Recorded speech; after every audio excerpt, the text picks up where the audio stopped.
You're listening to LVB Podcast Show with your friend, advocate, and host, Alvaro.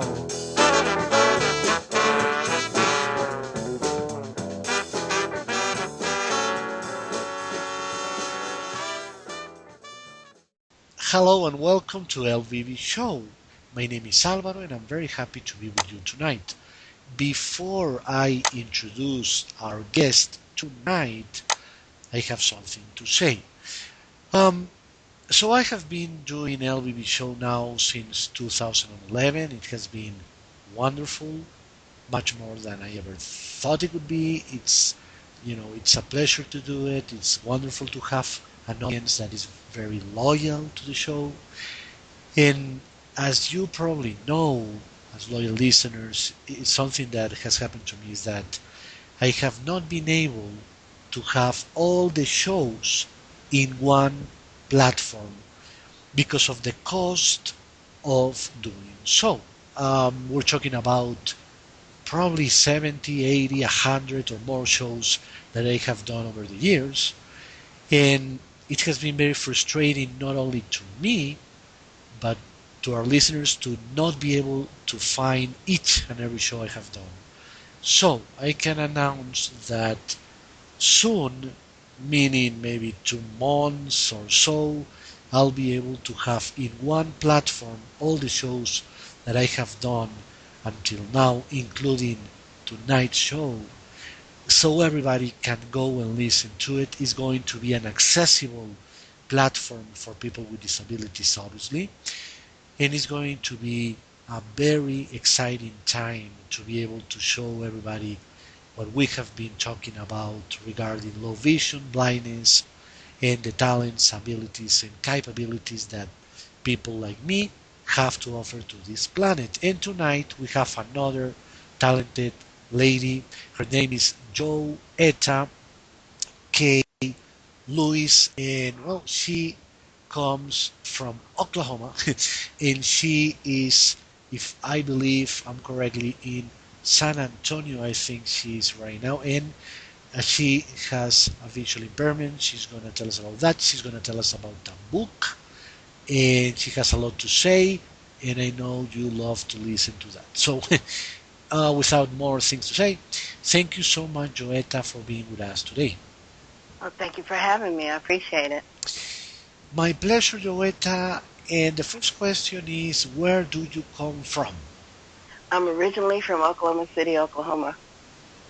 And now where are you? I am in San Antonio, Texas. San Antonio. Do you like it there? It's huge. I'm still getting used to it. and everything is huge? Food is huge too? Yeah, some restaurants, you get what you pay for, that's for sure. Definitely. Well, let me send a very kind and big hello to Julie Rondan, one of our great friends that we have in Texas and in this wonderful planet Earth. And thanks to Julie, we are here talking tonight. So, Jo-Etta, I know you have visual impairment. I know the name of it. That is a little bit complex. Can you tell us about that? Well, my disorder is called Volkanyagi-Harada, otherwise known as VKH, or Harada's disease. And basically, it's the autoimmune system turning in on itself. With my particular disorder, it attacked my eyes first back in 1997, and I've had it that long. I went blind the very first year, and it took a while for me to get back up to where I am now. But I'm still legally blind. I am 20/600 in my right eye only. Can't see out of my left one at all. But I still do a lot of things that I normally would do. Cleaning house is a challenge, of course, but I still cook.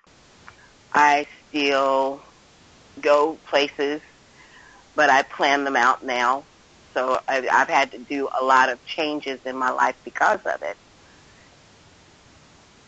but it is what it is. It is what it is, Jo-Etta. Attitude is important, as you know, and Yes, making sure that you learn how to adapt and adjust to your new life is important as well for listeners. I had something similar happen to me in the sense that I was born with, I wouldn't say a normal side, but an acceptable one, let's say. And hmm when I became about 21, 22, then my sight went downhill until becoming legally blind, probably about 6 or 7 years ago. hmm That hmm means the adjustment and adaptation is huge. And it's huge, I think, Jo-Etta, more than physically, emotionally, to realize that you are still a very able person yes, despite that new situation that you're going through. hmm But it takes time to adjust emotionally. I feel that, and I have talked to so many people around the world, and they agree with that. They say the beginning is not easy because you first were used to just going out of the house, walking, and doing your normal daily life without any problem. Now you find obstacles. These obstacles are every day, and they go from finding the door to other simple things as watching TV. So it really is a huge change in your life that it takes time to deal with. I would like to know, Jo-Etta, in your case, what has been most helpful for your life in this adaptation, in this understanding of your new life, and how to approach it now? Well, when this disorder first hit me, my children were very small. They were 12, 6, and 9. So my speeding through that adaptation was a definite, had to be requirement, because I had to take care of my children. Right. And so I leaned on God a lot because without him, I wouldn't have had the strength or the will to keep going because I was afraid, like anybody else that goes through this. Right. But I went through all the 7 stages of anger and frustration and all that other stuff. And then I thought, you know what? This is a challenge. I can either rise to it or sink with it. And since I had children to raise, I chose to rise. And I stayed on my feet ever since then. You know, I like what you just said. I had to rise or sing with it. I like that Thank you. because it's funny, Jo-Etta. Many people tell me, how do you travel to the United States from Colombia, Latin America, not seeing much at all? And I say, well, you buy a ticket and you go. and, and they say, no, but seriously, how do you do that? And I say, well, to me, and I know, Jo-Etta, you're saying the same, hmm we only have 2 choices in life. Whether we go for it or whether we don't. Whether we stay at home or whether we prefer to live our lives. As simple as that. Exactly. It's not so, I don't feel like Superman traveling. I feel like a normal human being. I know you will feel the same when you do that too, and it doesn't mean you are superhuman. You're a normal person. You just want to live your life like everybody else. Yeah. I think we need to teach sighted people in society in general this lesson. We are hmm humans, as everybody. We are not trying to be superhumans. So, Exactly. you Exactly. know, Jo-Etta, something that I don't like for our listeners, and I have said it before, but I like to say it again, is that some people in our community, some people that are blind or are visually impaired, they tend to make some people believe that what they are doing is outstanding is something that is almost impossible to be done. And I don't like that because millions of blind people do great things, just like anybody else does. That's right. That's right. But I don't like to be told that I am amazing. I don't like it because Hmm. I'm normal, just like anybody else. I don't Yeah. like people to think, oh my God. You know what I mean? I don't. Hmm. I know that is something people do because of ignorance and because of fear of thinking, blind people can do not much at all. So when they find someone who does, say, oh my God.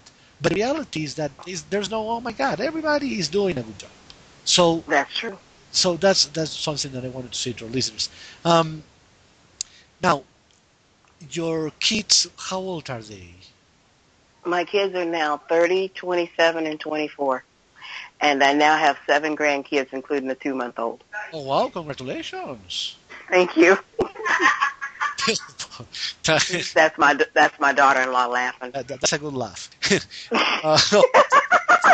He said it's a good laugh, by the way. I, I invite everybody to laugh every day. um, and by the way, our mutual friend Julie Rondan has a great laugh as well. I have to say, Oh, yes, she does. It's infectious. it really is. So my question is, how has been for your kids having a mother that has been always so strong, even in the toughest moments of her life? How do they feel about having such a mother? I know you will say, oh my God, I shouldn't say anything because I'm the mother. I know. They, I, Uh, but you know what I mean, Jo-Etta. yes, I do. No. Yes, I do. So what do you say? My daughter, I can tell you this, my oldest daughter brags a lot, and I don't understand why. I mean, she just constantly brags. My son, he gets surprised by me quite a bit. My youngest daughter, she goes, oh, that's just mom. You know, she's like, okay, whatever, mom, and just roll with it. But my oldest two, they are constantly surprised by me because I'm always doing something. It's just like I still make bread by hand. Oh wow. I still make homemade biscuits. I mean, I'm a scratch cook, and I think I shocked my son the other day when we was in North Carolina when he's still on base, and I decided to make biscuits and gravy one morning, which is one of his favorite meals, and I made biscuits as big as my hand, and he just like, whoa. So it just really surprised him, and he's like, Mom, you still cook, and you still do this, and you still do that. And I said, what else is me? What else am I supposed to sit here and look silly or what? So, and it cracks me up because he still gets surprised by me every once in a while when I do something he doesn't expect. You know what you are saying is very interesting for our listeners. We certainly surprise many people for what we are able to do. Hmm. I would like to know, Jo-Etta, since you became legally blind, what surprised you or shocks you the most to learn about the sighted community, about the way they perceive you as a human Oh, my gosh. Where do I start? being? Oh, go. That is a loaded bullet there. Holy moly. Oh boy, could I count verse, wrote, and text. There are times that I could be like somewhere and somebody will run to me, oh, do you need my help? Back up, hold on, wait a minute, slow down. I have to catch them because like one time this gentleman, I don't know what he was thinking. I really don't know, but I cheerfully wanted to throttle him. I'm sorry.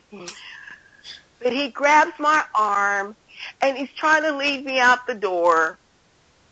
And I'm like, sir, I think I can find the door myself if you just let me know left, right, which way the door is opening. I was trying to explain it to him very calmly. And he's going, ma'am, I'll help you. And I'm like, really? Then there's people that walk up on me, oh, I'm sorry, I didn't mean to bump into you. And I'm like, okay. But the one thing that gets me the most is still when people see us, they don't see us. Okay, That, I have to stop you there because that is very important in my view for our listeners, Jo-Etta. And I wanna tell you something. I wanna know what you think about something. all right. For our listeners, I have that feeling. I have that feeling sometimes. When I travel to New York, have you been in New York City? No, I wanted to go last year, but I didn't get the chance to go. Okay, you gotta go. You gotta let me know because I have a lot of friends there. So Okay, yeah, a lot of friends in the community. So awesome. happy to help you out. And Okay. so let me tell you. So you take the subway, Mhm.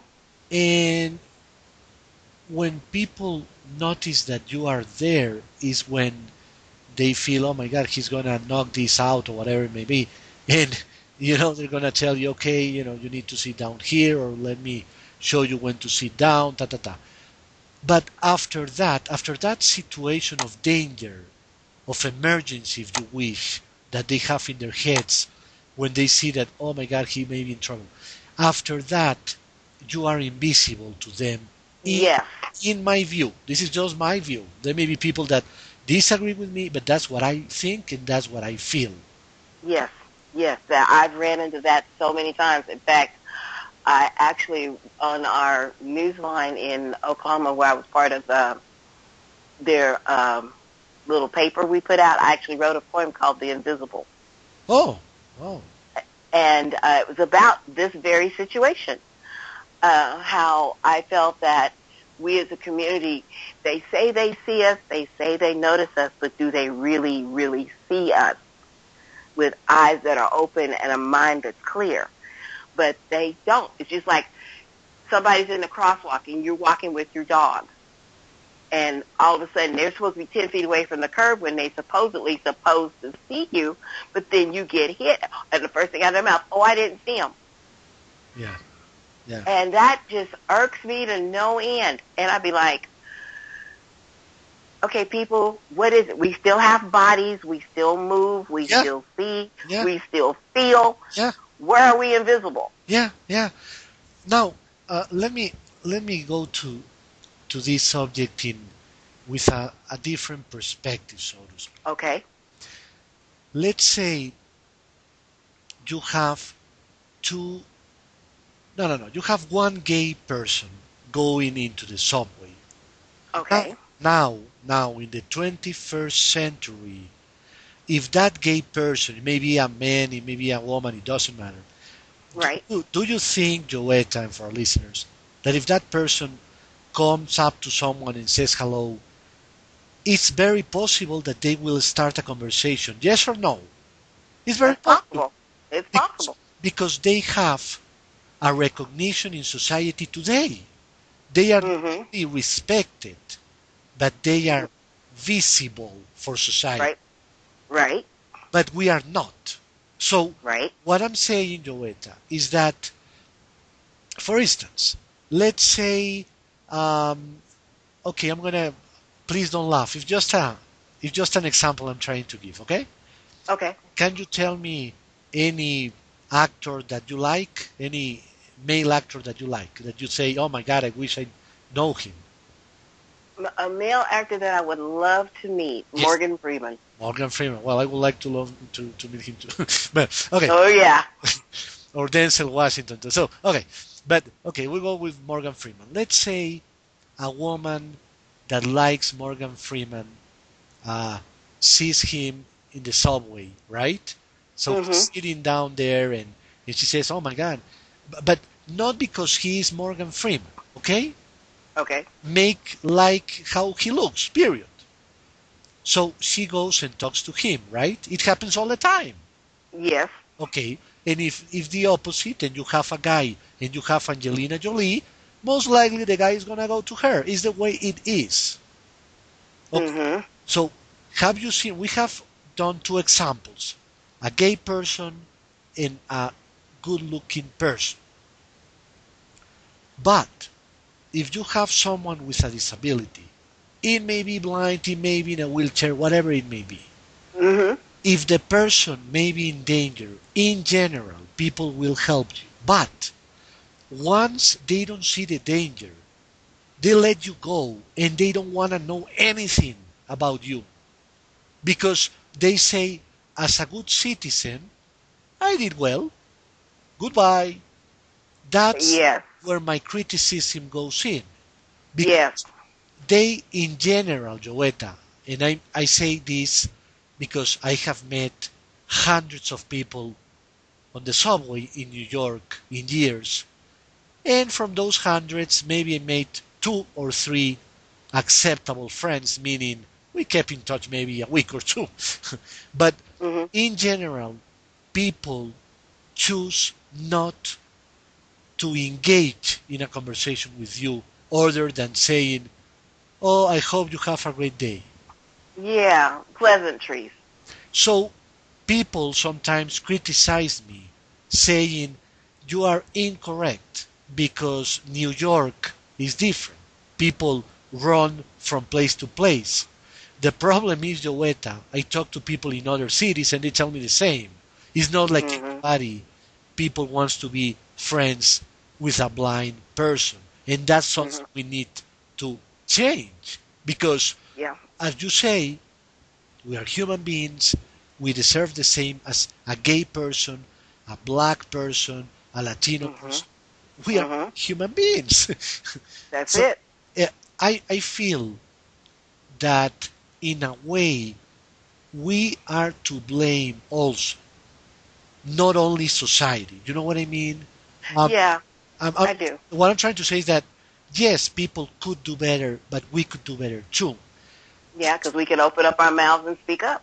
That's exactly right. And another thing that I think we are missing the point in is that if we are in the streets in huge numbers, Mhm. people start to see us as normal part of society, like they see the gay community, because they Mhm. see millions of them. Mhm. Then they would start to say, you know what, blind people are part of our society. Why Right. why don't we engage in conversation? Why don't we socialize with them? Mhm. But now you see maybe 6 or 7 blind people in the same subway. You don't see 100. You know what I mean? Right. So it's not massive like the gay community. So Right. not giving an example of saying, here we stand up. Many blind people, and I have to say that because it's the way I feel, many people Mhm. right now sitting at home doing nothing. Mhm. That's reality. I mean, some people are Yep. doing things, but many are not. Right. Right. Right. Those that are not doing anything are not doing good for the rest of us because then people are going to categorize us as people that don't do much because they don't see us every day doing a lot. They Mhm. see just a few of us. And I Right. think in that regard, we have to change and be much more outspoken and proactive in society. That's my belief. No, I agree with you. It's just like the group that me and Mary Wilburn, which is another lady you talked to, started Yes. the Eagles Council. Well, a year and a half ago, we did a walk. We did a White Cane Day walk through downtown Oklahoma City, and there's like 30 or 40 of us, and we walked through downtown, and then we went to the other side of town and walked around the mall, introducing ourselves, telling them who we were, and everything like that, and we, just opened it up. Then about a month later, we had a big town hall meeting with the city planners about the transportation situation. So we let them know, hey, this is what we deal with every day. This is how it's been going. This is what we'd like to see, like the talking street signs and uh, better timing when you go across the streets. Let them know that, okay, this is more like what we would be more accustomed to if it makes it easier for us to cross the street on a daily basis. Right. Things like that. So And then here in Texas, they had White Cane Day, but they don't do a walk. And I wish they would, but they gathered in front of the Alamo, which is okay, too, but I didn't get the chance to go because I didn't have a way to get there, but I would have went. But there was a big gathering from what Julie said. There's like maybe 80 people, if that many, that showed up. Well, okay, I have to interrupt you again because this conversation is very interesting for me and I know for our listeners. Okay. Because you're talking about very important points. So these are not questions that I have, but things that come up as follow. Okay, that's fine. That's fine. Because let me tell you something. Again, this is only my opinion.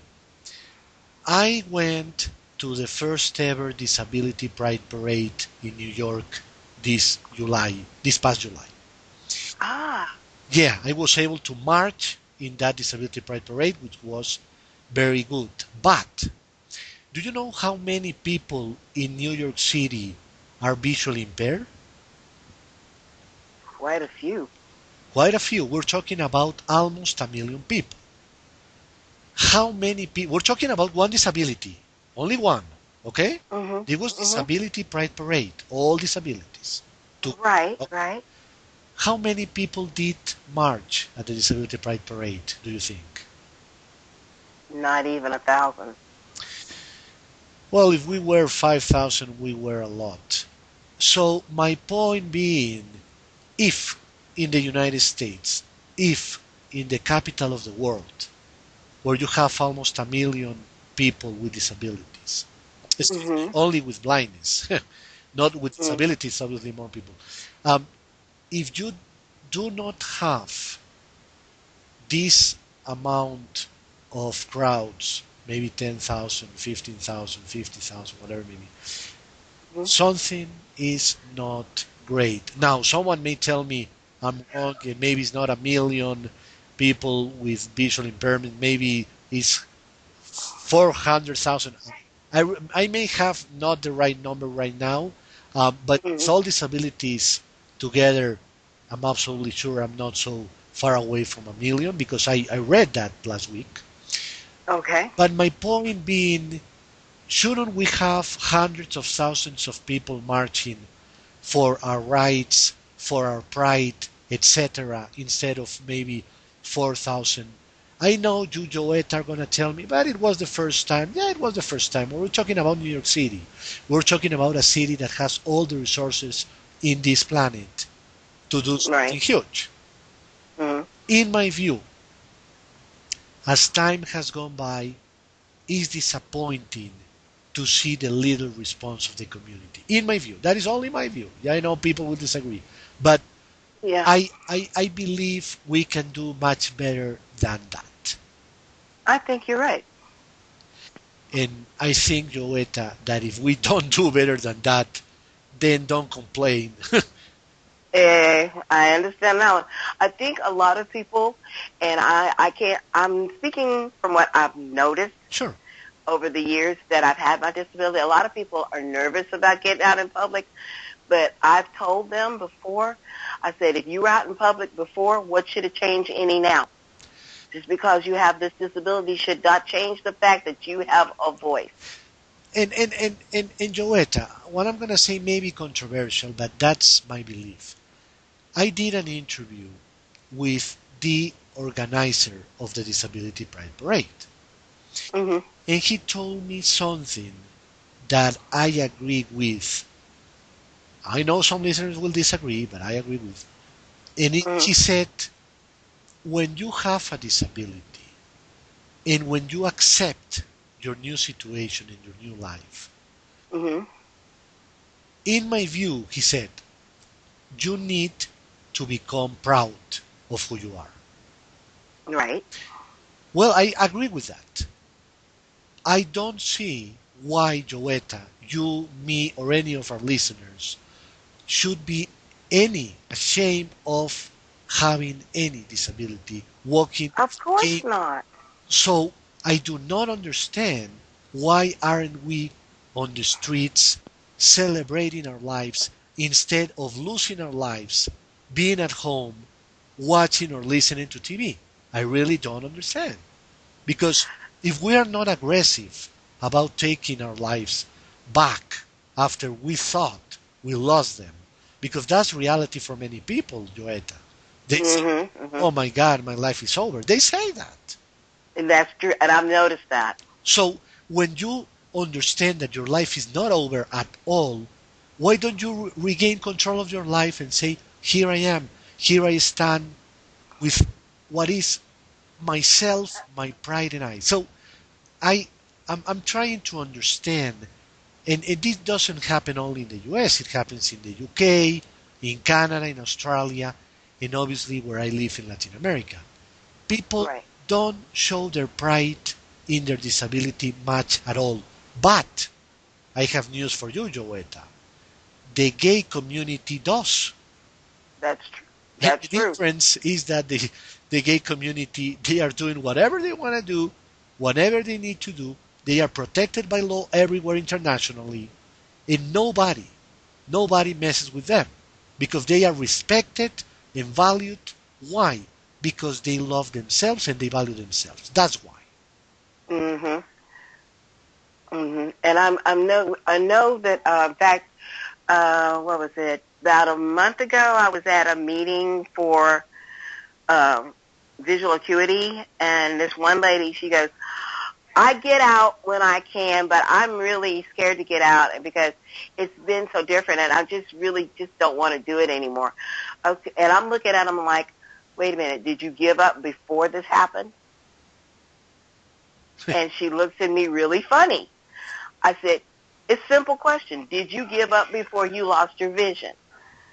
And she said, no. I said, then why should it be any different now? She couldn't say anything. Of course. Of course. But it's the truth. It's the truth. A lot of people do give up Yes, they do. because they feel their life is over. Yeah. And it really just began. It's just a new journey. It's a new journey. It's a new life for sure. That's for sure. Yeah. Yeah. And that's when I decided I was going to write a second book, which is based on my disorder. But my first book, Hello, is a different story. But, you know, I just look at that and I'm like, you know what? My life ain't over. It's not over. It's time to get up off my tail end, get out there and do the things I used to do, even if I have to modify it to fit where I'm going through now. And that's exactly what I did. Jo-Etta, Mm-hmm. I have two questions in one, I would say. Do you feel that this happened to you for a reason? And second, what do you consider to be the biggest lesson you have learned so much since then? Yes, it did happen to me for a reason. I mean, God hasn't planned anything in nobody's life randomly. Right. Never, ever is random. And two, the biggest thing I've learned is how to depend on myself. Because the very first year, and this was really a funny situation, the very first year that I went blind, I had to cook Thanksgiving dinner for my family, right? Right. And they say when one sense goes, the others kick in. Yep. Boy, did they ever. I fixed a bird dressing, roll, mashed potatoes and gravy, homemade macaroni and cheese, green bean casserole, a chocolate cake and a pecan pie, and I didn't miss a beat. Wow.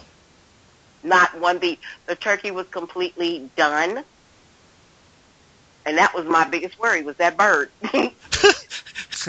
That was my biggest worry. Your biggest worry.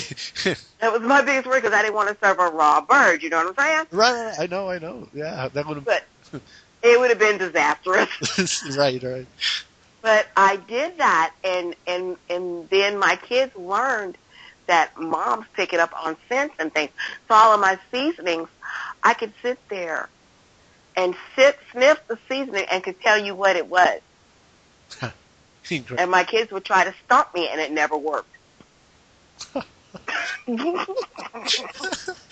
That's very funny and very, very nice story because it tells a lot right there of what we can really do. Yeah. And I mean, it made me realize, okay, if I can do this, and this is just dinner, I can do a lot more. So I did. You certainly did, and I I wonder also.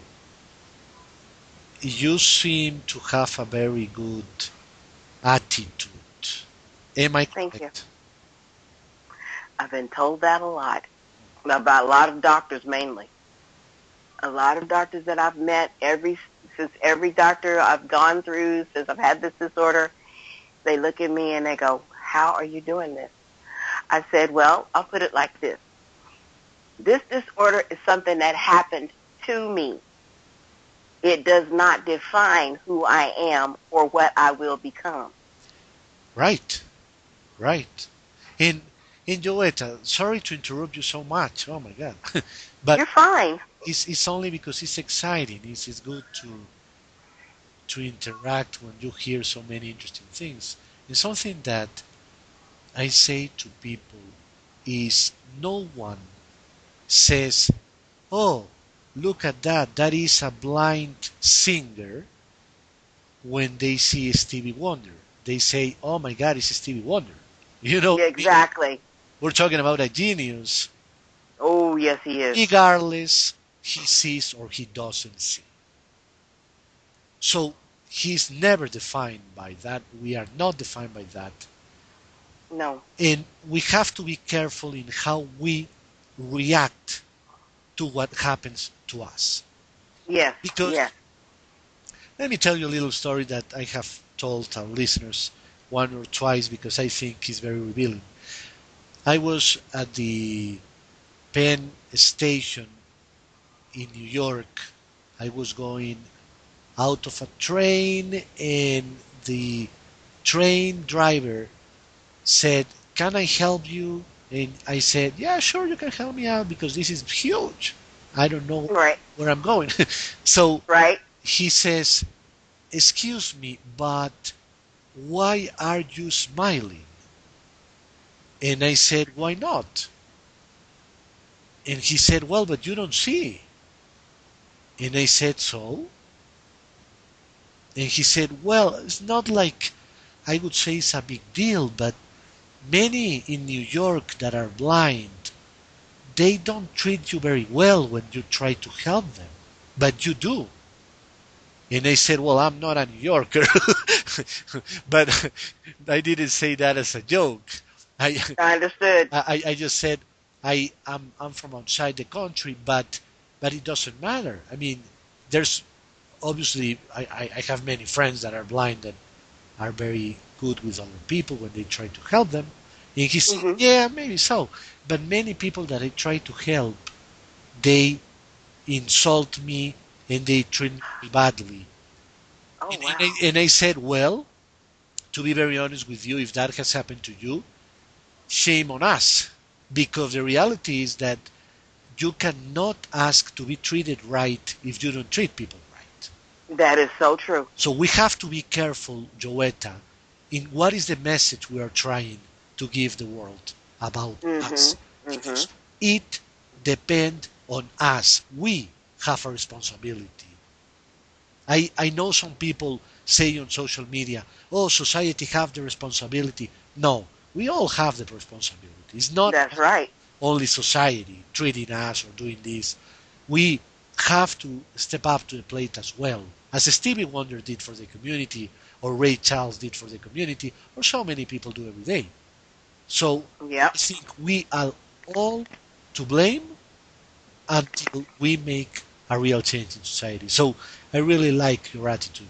Um, I know time runs out and I can talk all night, but before we go into your books, do you have a cane? Do I have a what now? Sorry. Do you have a white cane? Yes, I do. And how has been the experience?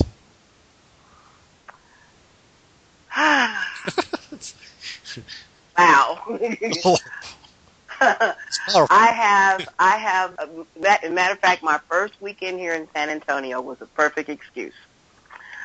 And it was a challenge because I went to this North Star Mall, and you don't go there on the weekends unless you want to get knocked over, okay? That I know. Okay, so me and my daughter and my granddaughter, we went to go to the Bare Essentials boutique over there because I went to exchange some makeup. There's these bunch of little rowdy teenagers just barreling through the place, and I'm like, okay, wait a minute. So I start moving my cane again, and this guy goes, excuse me. I went, oh, wait a minute, wait, hold up. I had to catch myself because I almost went to the wrong person on that one. And I said, no, excuse you is the word, I do believe. And he goes, are you blind or something? I said, can you not see this cane? And he looked at me, and he had the grace to turn red. I said, now, what were you saying? And he goes, oh, I am sorry. I said, yeah, okay. But, it might help you to look around instead of, I know you're talking to your friends and everything, but the mall is not your stomping ground. It's a place you go to buy things just like everybody else in here does, including me. Yeah. I said, so I'm not invisible. This cane is out there for a reason. White is a color people pick up immediately out of peripheral. Yeah. Okay, so don't make that an excuse anymore, okay? And I let it go at that, and I went on about my business. So it was. My daughter looked at me, Mom, you could have went smooth off on him. I said, yeah, but that's not how I want to be treated. Yeah, no, and again, I have to to make a comment. I was, for our listeners in New York, it was 2 years ago. Mm-hmm. I'm walking in the streets of Manhattan with my cane. Mr. Magoo is the name of my cane for our listeners, they know. Mm-hmm. And this young lady bumps into me because she was texting on her cell phone. And I said to her, okay, who is blind now? Mm. And she said, oops, maybe I am. And I said, yes, you are. And I said, you have to be careful. You can be killed. It's not about bumping into someone who is blind. It's much bigger than that. You can be killed. You can kill someone. That's true. Because you can run into someone, and then that person is going to the middle in the street, a car is going on, it's going to run over them, and it's going to be dead. So Mm-hmm. you have to realize that the street is for everybody. That's true. You got to respect everybody by doing what you have to do. So if you are Yep. texting, you better sit down and text that way. But you don't walk texting at the same time. No, because that's very distracting. Yeah, and you don't drive and you don't text. These things are common sense in my book, but not in everybody's book in this 21st century that people seem to be crazy. Right.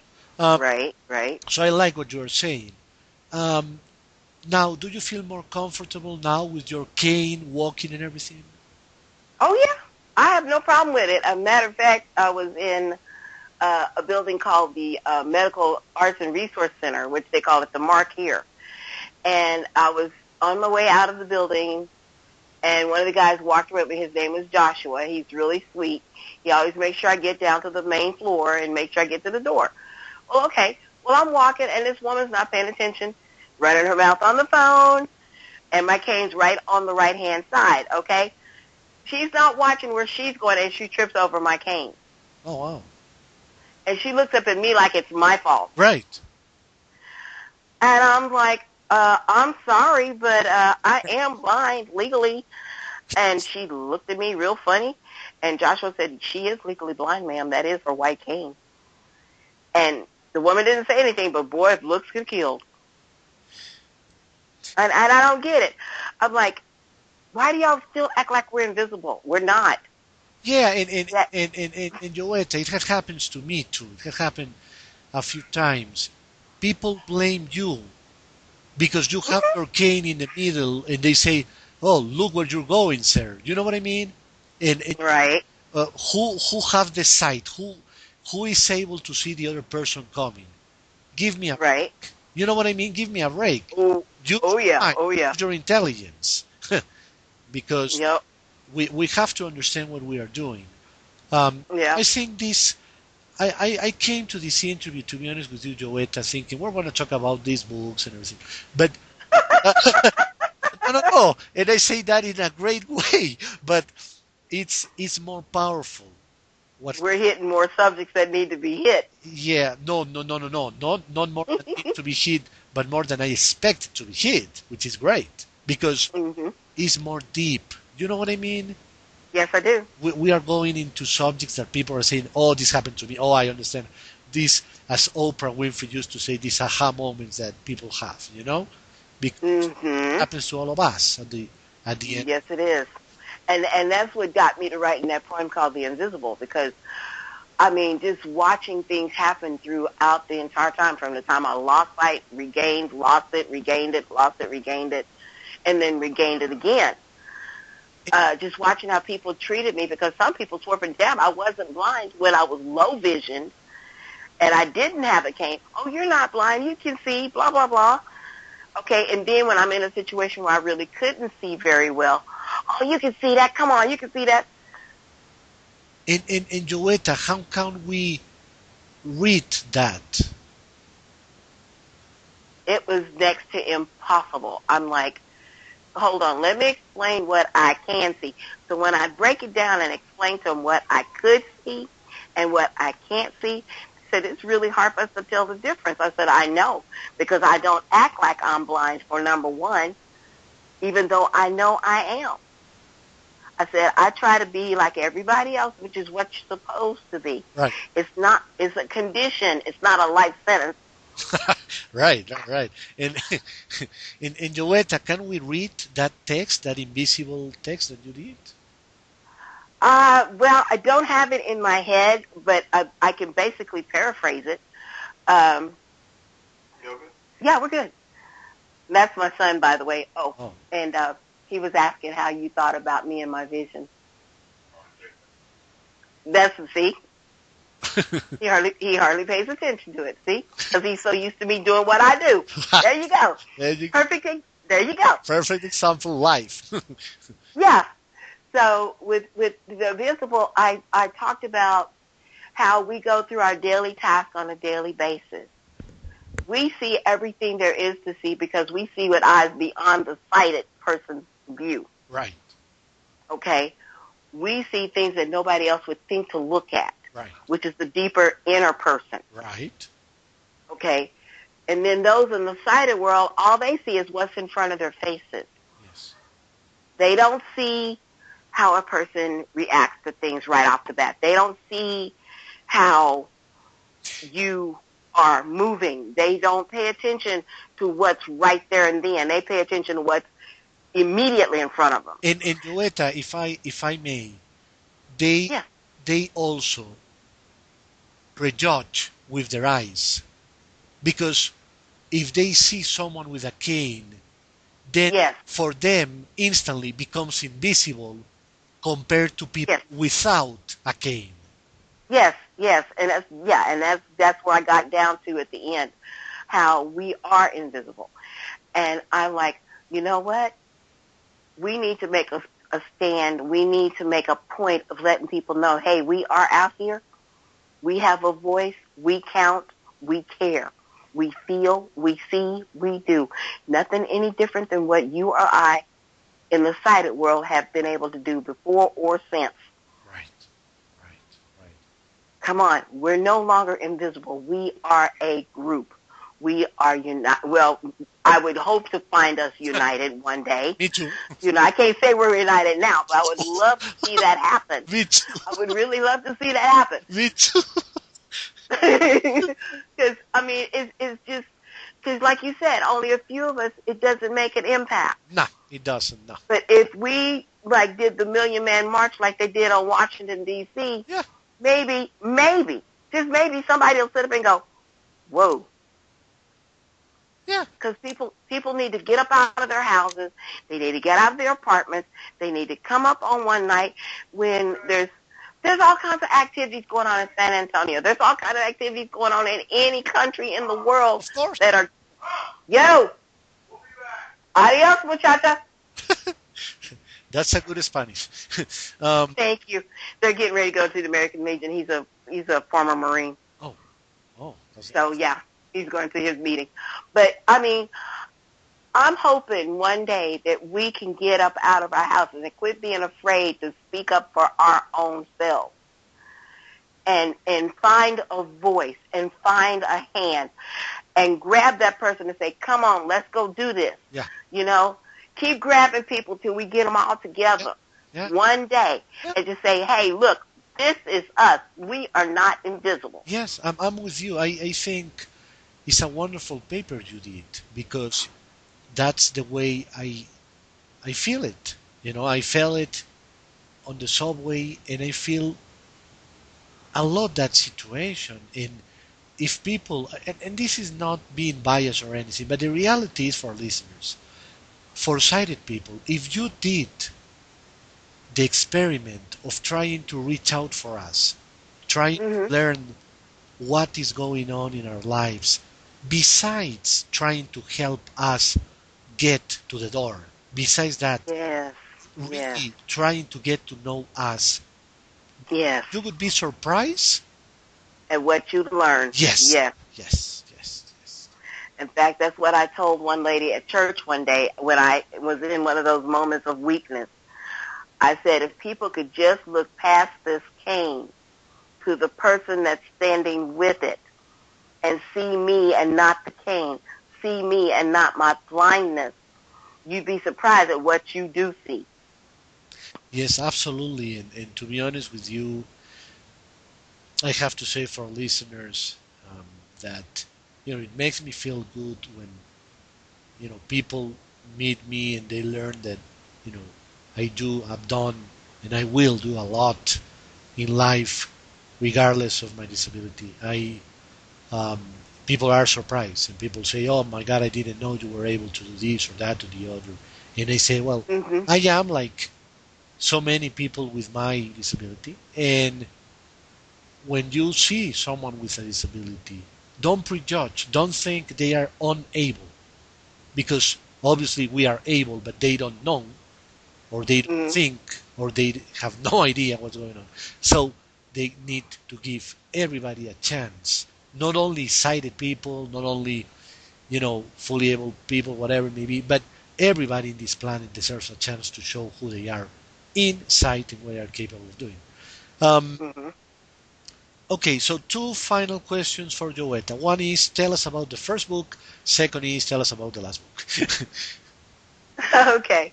The first book is a book of poetry I wrote in 2007. It's called Open Window, and it's in my former married name of J.K. Gravitt. And it's a poetry from my entire life, from the time before I lost my sight to when I had children, lost my sight, got married, lost my sight again, regained it, and on from there. It covers many areas, from one I call Children's Dream, Parents Wish, which speaks about what children dream and what parents wish for their children, Right. to what I've learned. And what I've learned really is the culmination of my entire book, because at the end of the book, at the end of that particular poem, I have, from the time you are born until the day you die, you never, ever stop learning. Right. Which is true. You don't. Now, my second book, however, I'm still working on the working title, but the working title so far is Journey from Darkness, Living and Dealing with a Rare Autoimmune Disorder. And it's talking about my life living with this Sokonyagi Hareda.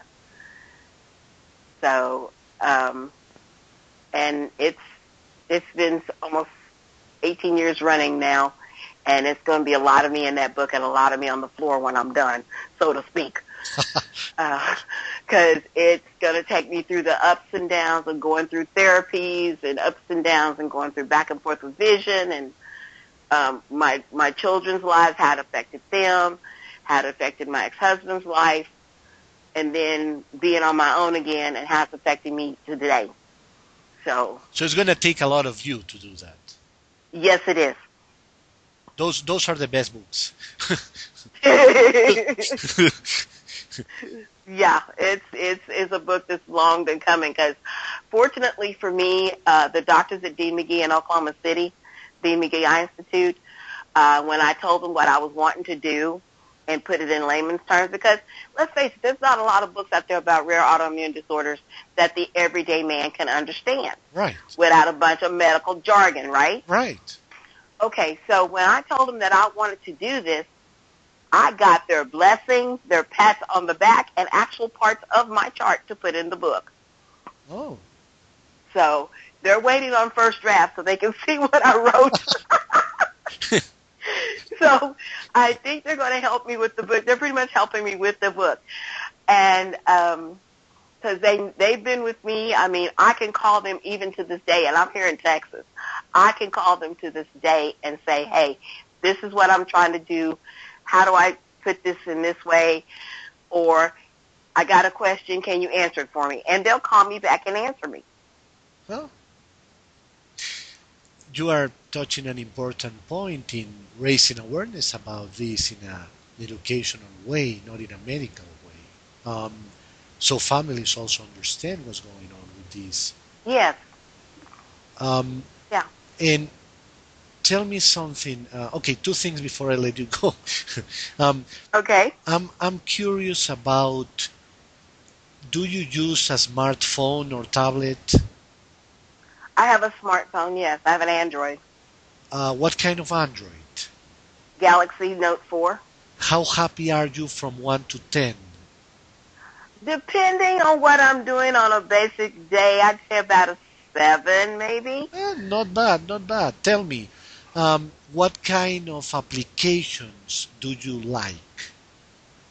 I've done chat heads. I've done Facebook, Time Warner TV, Google Play, Paradise Music Pro, which is a music downloader. How much is that one? It's free. Paradise.pro is free. Oh, it's free. What kind of music can you download with that one? Any kind of music. Any kind of music. Well, I have... Any kind of music. Well, you know, Jo-Etta, I have to be fair. I have an iPhone and I have tried to convert Julie Rondon for years now to the iPhone. I have failed miserably to do so. I actually had an iPhone before I bought this one, and I wanted to get an iPhone 6, but I couldn't afford it. That was the problem. Oh, okay, you're on my side then. Yeah, I wanted to get another iPhone, but the iPhone 6 was out of my pocket, so I'm like, Okay, but Jo-Etta. Yes. I may not be able to convert Julie to the iPhone, but I'm able to talk about the wonders of the iPhone with Jo-Etta. Oh, yeah. Why do you think you would prefer an iPhone? Understanding Android has been good, but what you say, not so great in this? Well, when I had my iPhone, I liked the fact that I could be able to get to things quickly. Internet was way quicker. I'll give you that. Internet was smoother, faster. I was able to do more functionalities in one sweep than I do with the Android. Because sometimes with the Android, I could be like on Facebook at one end, and I'm trying to get something else done on Gmail, and they'll freeze. Right. You know, I don't know if it is, I don't know what it is, but in the last 2 months, I have heard of many users, and I'm not talking about visually impaired, but users that don't have any sight problem, telling me that their Android phone, their Samsung or the whatever it may be, freezes on them, and they had to change it at the end of the year, which is a concern, obviously, for the community, because we all know that the iPhone is not cheap. We understand that. But yes, But if you buy an Android, the Android, well, is not super cheap. It is okay, but it's not super, super cheap. So Right. obviously, if you have to buy another one, two iPhones, I mean, two Androids, maybe one iPhone, you know what I mean? so Right. so it's a little bit disappointing to hear that. But I'm talking about being fair. So um, something that the iPhone does not have in some countries, not in the world, but in some countries, is the Mm. ability to download music for free. In Colombia, yes, you are able, but in the US, I don't think you are able to do so. So having a Justin does. He has an iPhone 6. so so so it's possible. Yeah. Okay, Uh, Paradise Music Pro is a free downloader app, and but that you is can on put it on. You Android, is right? huh? Okay, yeah, but So yeah. I don't know what kind of program do they have, um, but yeah, so something is possible. So it has similar applications in both ends. Um, but still, I'm happy that you are able to do your things with the Android, and in the future, obviously, the iPhone is gonna come down in prices because many models are coming up. So that's gonna help you a lot. Yeah, because I'm wanting to get back on the iPhone. Yeah. I really do because I miss having it. I miss having my iPhone. I do. I, I ain't gonna lie. I have to say for for a listener, Oh yeah. I can hear Jo-Etta, and everybody knows why I say it. Okay, so my final question, Jo-Etta, is how can people reach out for you? You mean it's like if they want to send me an email or anything? Yes. No problem. No problem. It's you can send an email to Jo-Etta, which is capital J, small O, capital E, TTA dot capital L, small EWIS 357 at gmail.com.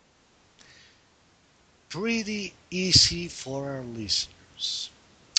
I have to say, Jo-Etta, it has been a pleasure to know you now and to talk to you about so many subjects that give me started. No, no, it's true. You made me think a lot tonight, and I was not expecting that because I was expecting again to talk about books. Period. I didn't Yeah. take so much power in this, and so I'm very thankful to you and your time and your son Justin for taking the time, and to Julie Rondan obviously for making this possible. And it's been a pleasure. I hope people will get that same energy that you have, that attitude that is so important in life, and just copy that and adjust that into their lives because everybody needs that kind of attitude. So thank you so much, Jo-Etta, and keep it up because again, with that attitude, everything is possible. That is very true. And I thank you for taking time to talk with me about things. And it's been an honor to talk with you. The honor has been mine, Jo-Etta, and for our listeners, remember that you can be on the show if you just email me at lowvisionbureau@gmail.com.